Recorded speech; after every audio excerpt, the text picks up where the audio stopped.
તમે site engineer છો, one slab is going to be casted, ધાબુ ભરવાનું છે. Before starting concreting, what inspection you will do?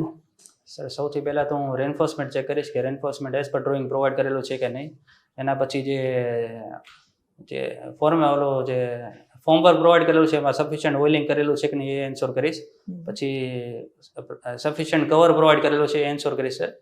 એના પછી જે કોલમ હોય છે એમાં સર એમાં પણ કવર આપણે એડ કરવાનું હોય છે, એ કવરને એન્શ્યોર કરીશ.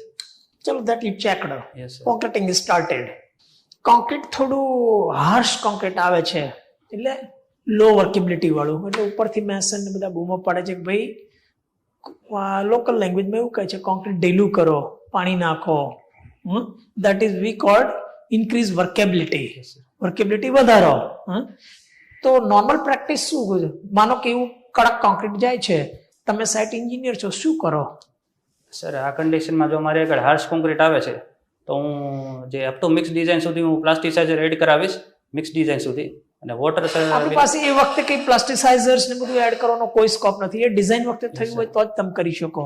તમારે ઓન ધ સ્પોટ એ વખતે ડિસિઝન લેવાનું છે કે કોન્ક્રીટની વર્કેબિલિટી ઇમ્પ્રૂવ કરવી છે. Yes sir. કેવી રીતે વર્કેબિલિટી ઇમ્પ્રૂવ કરશો? સર એ નોર્મલી સાઇટ ઉપર શું કરે લોકો? નોર્મલી સર પાણી એડ કરતા પરમિસિબલ નથી સર. પાણી એડ કરી દો એટલે વર્કેબિલિટી વધી જાય. Yes sir. પાણી એડ કરીને વર્કેબિલિટી વધારાય? વર્કેબિલિટી વધે પણ સ્ટ્રેન્થમાં ઘટાડો થાય. તો સ્ટ્રેન્થ ઘટે છે તો પછી તમે ટેકનિકલી ખોટું કરો છો. તો શું કરવું જોઈએ એન્જિનિયરે?